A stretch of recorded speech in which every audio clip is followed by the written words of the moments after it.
Good morning. I look like a complete disaster for very good reason. I have been under the weather lately. I got a little cold, so I've been like knocked down the last couple days. It hasn't been that bad. Like I've just not been in tip-top shape the last couple days. It's not the big C. Don't worry. I've tested. We're good. Just sick, you know? The last couple days, I've basically just been in bed, hanging out, letting my body recover. Great way to end my reverse diet. It's kind of funny because I'm launching my reverse dieting 101 course in less than 2 weeks. By the time this video comes out, I think it'll be like a week. It's going out on July 1st, but if you are on the Holistic Fitness Labs email list or following the Holistic Fitness Labs Instagram, you get early access on the 28th. But basically that has meant that it has been like crunch time for me, like making sure every little last thing is perfect and in its place. So it's kind of felt like finals week in school, but like bigger and with much more far-reaching implications potentially. But the funny thing, or I guess it's not quite so funny, the interesting thing is that I used to like always get sick during finals week or like immediately after finals week. My body just like very clearly does not like that kind of stress, and so it's like, you're stressed, goodbye immune system. So I think that combined with the fact that I haven't gotten 8 hours of sleep any night in the last month because of the new little fur ball. Where'd she go? She's not in here, but Cleo, she likes to play in the middle of the night. So lack of sleep plus increased stress equals sick Marissa. Say hello to the camera. Yes. Thankfully, at this point, I'm like mostly feeling better. I just have a tiny amount of congestion. And other than that, like, my energy's good, I'm feeling good, mostly good. That and my appetite is like not great. So today's gonna be a what I eat in a day, but it's a what I eat in a day while recovering from being sick and having like next to no appetite. So just fair disclaimer, I'm probably not gonna eat enough in this video, but I'm gonna be listening to my body and listening to my hunger, which is the most I can do while I'm sick. Believe me, I'm not intentionally under eating. I didn't put in 4 months of work into a reverse diet to get my metabolic rate up to 2350 calories per day, only to lose all of that progress. There's nothing like putting on makeup after being sick for a while and feeling like a whole new person. Also, fun fact, I thought I lost these glasses for like a month. Turns out they're literally where I keep my glasses. So I think today, I'm actually hungry enough to like make a real breakfast, which is nice. So, I'm gonna make some chia seed pudding, starting with a cup of milked walnuts, getting all the good healthy fats up in here. A little bit more than a cup, because I'm gonna add some other fun fancy stuff. First things first, in chia seed pudding, we need the chia seeds. So I'm gonna do 4 tablespoons. No. As I've told you guys, the key to a good chia seed pudding is a variety of textures. So I'm just gonna pull literally everything else out of my cabinet that can go in chia seed pudding and throw it in there. Texture, little more texture, more texture. I'm gonna do the tiniest little pinch of sweetness in the form of monk fruit. You really don't need much of this stuff. And now we mix.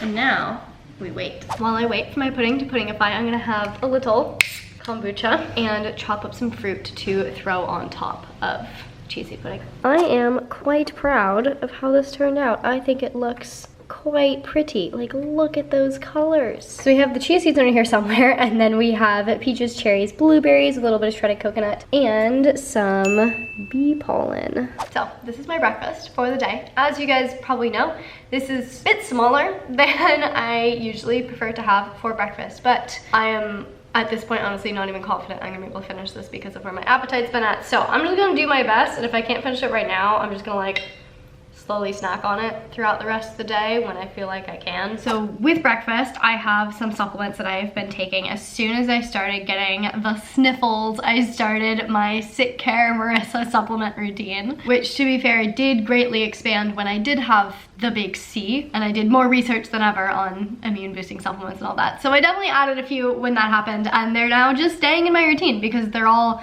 supplements that like greatly support the immune system. So like, why not? Like, as I've said before, this is how I think supplements should be used, is like when your body needs a little help, when it needs a little boost, when it's struggling a little bit, that's where you can put some supplements in there and just be like, here, let me assist you. Would I have been fine without them? Yeah.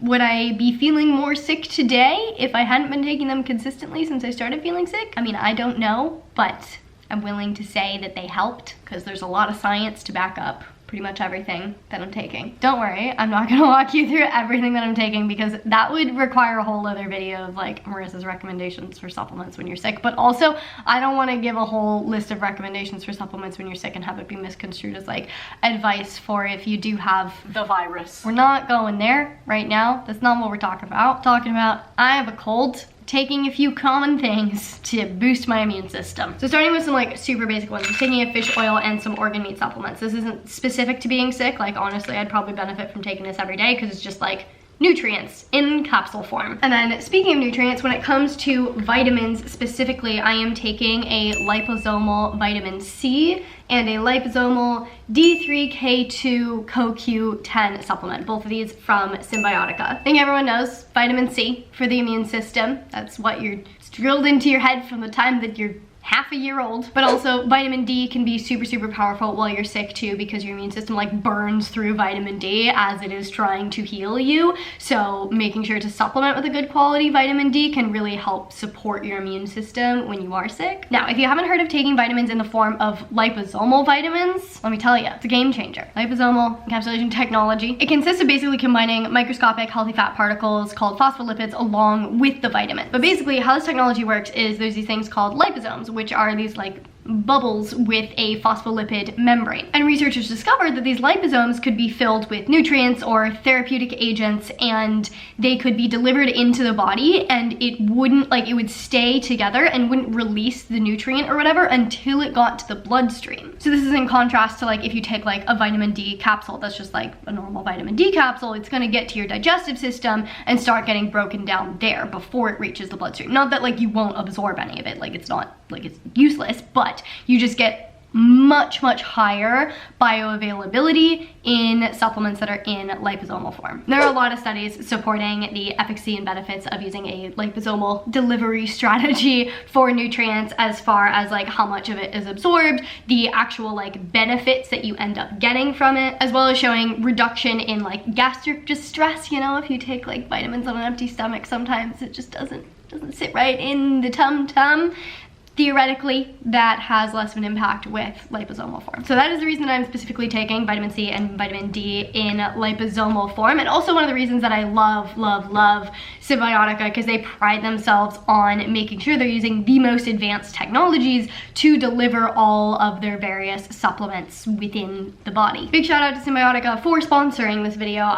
This was not gonna be the video that I was gonna do for them. I was gonna do a video for them next week, and then I got sick and I looked over at all of my supplements that I was taking while I was sick, and I was like, it's a lot of Symbiotica over there. I feel like this should just be the video that I do for them. So I switched it, and so now they're sponsoring this video because they are sponsoring my journey of recovering from being sick. They're not literally sponsoring that, but like it's half of what I'm ingesting is from their company anyway. But in addition to using superior delivery technologies to get the nutrients into the body, they also use like the top quality ingredient. Like if Marissa created a supplement brand, I think it would be Symbiotica, because like they are just perfect about their supplement sourcing and the quality of their supplements. They only source like the highest quality, organic, wildcrafted, biodynamic, non-GMO ingredients. They keep all their ingredients separate from the pollution cycle, so they make sure that the ingredients start pure and end pure. Like they've thought of everything when it comes to their supplements. Like they're pristine. And not only that, but the people that work there clearly love what they do, and they're so passionate about the products and like the quality and like what they can provide to people. It's amazing. So if you're looking for any kind of supplements, they are one of the top places that I recommend. I like thoroughly vet so many supplement companies, and very few of them make it to Marissa's recommendation list. This one has made it. They have a bunch of other supplements that I absolutely am obsessed with because of all the fun ingredients that they combine. It's a supplement nerd heaven, but I won't bore you guys with the details. For now, I'm taking this. I'm also taking their NMN because it's a precursor to NAD, which very strongly supports the immune system. I'm almost out of this. I only have 2 left. Thankfully, I'm basically not sick anymore. I'm just a little bit congested. So I'm gonna have to order this for future. But this is also super amazing, high quality supplement. I'm gonna shut up because I could literally just talk through everything and be excited about it. But if you do wanna check out Symbiotica, you can use my code FIT15 to get yourself 15% off of any of their products. I'll leave a link down in the description box below. Again, highly recommend. Go check them out. I've also been taking their liposomal magnesium at night while I've been sick. Today, taking a lot of their stuff. It's fine. The last thing that I take with breakfast, there's still more over here on my, I keep looking over here because all my supplements are over here. But the last thing I take, not on an empty stomach and in the morning with breakfast, is quercetin. She went from terrorizing me while I was making breakfast to just patiently and adorably sleeping on my desk in front of me as I vlog. She's out. She's very sleepy. Tired from destroying everything that I own. I am out for a walk. I managed to eat most of my breakfast like steadily kind of throughout the day. It's now quite later in the day, but I wanted to get a little bit of movement in. So this is totally a random side tangent, but today I am wearing my just regular Adidas sneakers to go for a walk. Usually I wear my Vivo Barefoots, which are minimalist shoes. They're just a little bit better for foot health, foot strength, all of that good stuff. But the thing with the Vivos is you actually have to lace them up, which I now realize makes me sound incredibly lazy. But those shoes you have to like unlace, put your foot in, lace them up, and then you're good to go. So there's like an extra step in the process. Usually not a big deal. Since I've been sick and just have had like less motivation, less energy in general, that was a barrier to me like going outside and getting a walk in the last couple days. I could not muster up the strength to untie and retie my shoes, but I could slip on my little Adidas because I never have to untie these because they're just super comfy and cushy and slip-onable. And so that in itself like decreased the barrier to movement for me. But it's just amazing how much of a difference little things like that can make. Like putting out your workout outfit the night before so you don't have to decide in the morning, filling up your water bottle before you leave for work for the day, meal prepping, stuff like that. They're all just little things that just make the overall journey so much easier and so much more accessible. And so if you ever find yourself stumbling and like being stuck somewhere and it's just like a little thing hanging you up, like see how you can just reduce that barrier just a little bit, like make your life a little bit easier, and suddenly you might be able to stick with this whole other habit that you were struggling to stick with before. So I was gonna walk and vlog, but as you could probably tell, it was very windy outside, so instead we're gonna do a little post-walk debrief. The moment I realized I was not well, I immediately decided the gym was not happening. And I knew it wouldn't be happening until I started feeling better. The only activity that I've done is just go for like light walks when I can, when I feel like it, to the point where I feel like my body is asking for it and not pushing anything beyond that. So like both in speed and duration of said walk. But here's the thing. I get DMs all the time from people who are like, Marissa, I just got sick, or something else, like there's an event, there's a vacation, there's something that is, or I'm like injured, or I'm having a surgery and can't work out for 2 weeks, or like something is getting in the way of me being able to be consistent with my workouts for the next 1 to 2 weeks. What do I do? And this situation freaks a lot of people out. A, because oftentimes we don't have the best relationship with exercise, and so taking a break can feel scary, but also because consistency really is what does yield the best results. And so when you can't be consistent, it's like, what do you do next? So I just want to take this opportunity to highlight a few things. Number one is that if taking a couple days or even a couple weeks off of the gym scares you, you have some work to do on your relationship with exercise. Because the truth of the matter is that you don't get results in a couple days or even a couple weeks. Like it takes consistency week after week for months to get sustainable results that are going to last for a long time. So on the flip side, you can't lose all of your results in a couple days or even a couple weeks. Like it takes much longer than that to really lose all your results. And if you're going, Marissa, no, like when I stop exercising for a week or 2 weeks, I gain a ton of weight, then the results that you're after initially are probably the very fast, unsustainable results that you're probably going to lose pretty quickly anyway. And so you're approaching the getting of the results in the wrong way, which is what makes it really easy to lose the results. But if instead you go after your goals in a healthy, sustainable way, it's going to be a lot harder to shake that foundation if you've built a really strong foundation. Like, I feel like I'm a pretty decent example of that. Last time I did a reverse diet, so this was a couple years ago, I reverse dieted from 2,000 calories to 2,500 calories. I was stoked. I built a ton of muscle in the process. Like, I felt really good. I was obviously eating like more food than I ever had in my life, and I was about ready to start a cut. And then I started getting health issues. My skin freaked out. If you haven't been around for that, you can watch my video on topical steroid withdrawal. But because I had that happen to me, after my reverse diet, I spent about 9 months not working out at all. I went on occasional walks when I could, when the swelling wasn't so bad that it was extremely painful. But other than that, I did not go to the gym. I did not lift weights. And I actually have a whole video about what happened like 6 months into that process. So like 6 months with no exercise, how my body changed. So I'll link that down below if you want more detail, but in short, not much changed. I lost a couple pounds. My body fat percentage didn't seem to change much. So because I wasn't training, my hunger did slowly decrease, so I was eating less and less. I did lose some muscle, but my hunger decreased proportionally, so I also lost some fat at the same time. So like, basically, I was just slowly losing mass as I was slowly eating less because I was moving less. And the reason I didn't suddenly gain a ton of fat when I was eating 2,500 calories and then went to no exercise is that as soon as I stopped exercising, I started eating intuitively. I let my body tell me exactly what it needed, especially because I also was having health issues. I really wanted to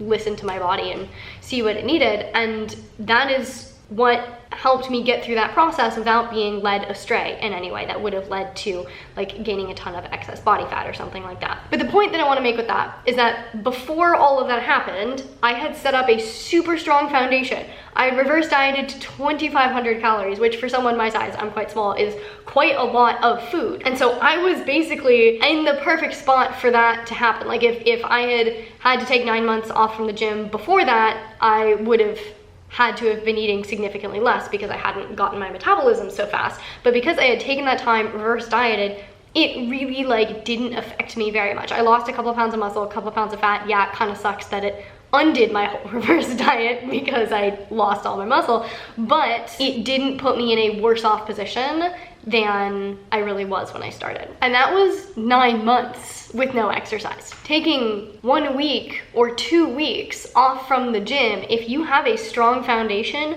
isn't gonna do anything to you. In fact, it may even give your body the rest that it needs to get stronger, which, by the way, if you do take a week or 2 off from the gym and you come back stronger, you're probably overtraining. So in general, that means you should scale back on intensity and you'll actually get better results. But the main point that I want to make is that if you are approaching your health and fitness journey in a healthy, sustainable way, building a strong foundation with a healthy metabolism, working on resistance training to build some muscle. You don't have to only be doing resistance training, you can do all the other fun stuff too if you prefer other stuff, but like having some amount of muscle mass really is protective against having to take long breaks from the gym and not gaining a ton of body fat. Basically, if you're doing everything right and not trying to like chase quick fixes, quick fat loss, that kind of stuff, then you should be able to take a step away from the gym for a couple weeks and be able to get right back into it and not really notice much of a change with your physique. So if you suddenly get sick or like go on vacation or something and you're asking yourself like, oh my God, how do I make sure I don't gain a ton of fat while I'm not exercising? You should instead ask yourself, how can I set myself up so that I don't have to worry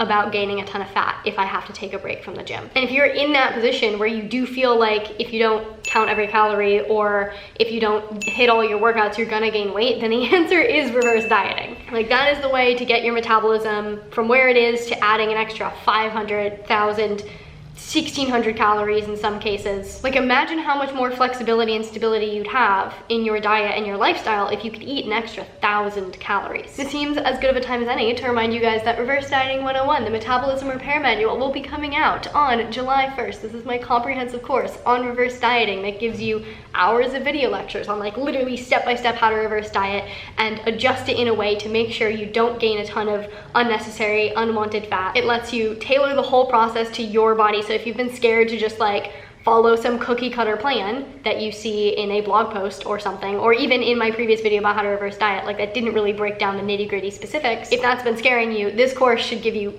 everything that you need to have all of the information to feel confident and comfortable with reverse dieting. It also comes with community support via a Facebook group, so everyone else who's in the course will all be in a Facebook group, and you can get support from each other, like check in on your reverse diet, ask questions, all that good stuff.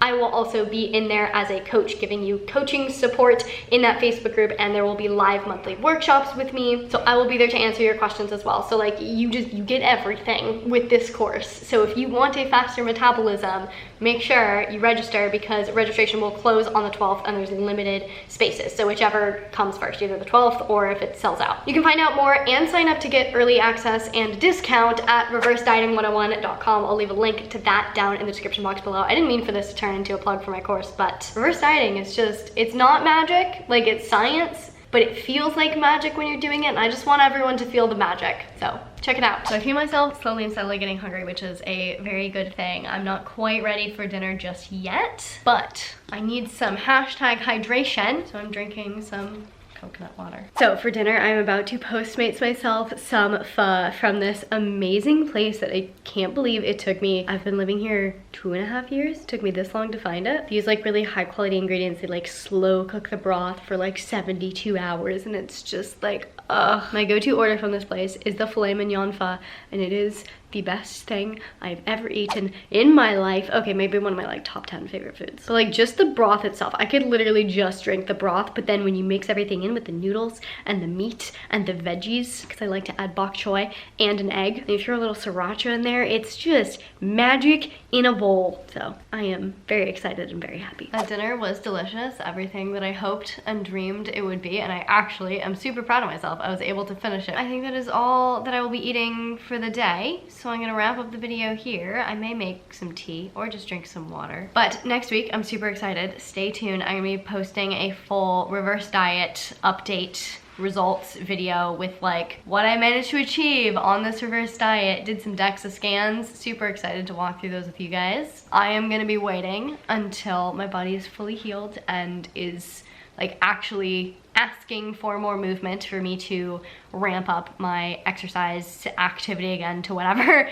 it looks like it may be. So remember, big takeaway, don't ask yourself what you have to do to prevent gaining fat when you have to take a week off from exercise. Ask yourself how you can set up your body to not have to worry about gaining fat if you take a week off from exercise. And with that said, I will leave you here. If you liked the video, please give me a thumbs up. It really does support me and my channel. I really genuinely appreciate it. Please share this video with your friends, your family, and your neighbors. If you want to see more content from me about health and fitness and reverse dieting, you can check it out over here. To see future videos, make sure you hit the subscribe button, hit the little notification bell so you get notified when I post a video, and I will see you very soon.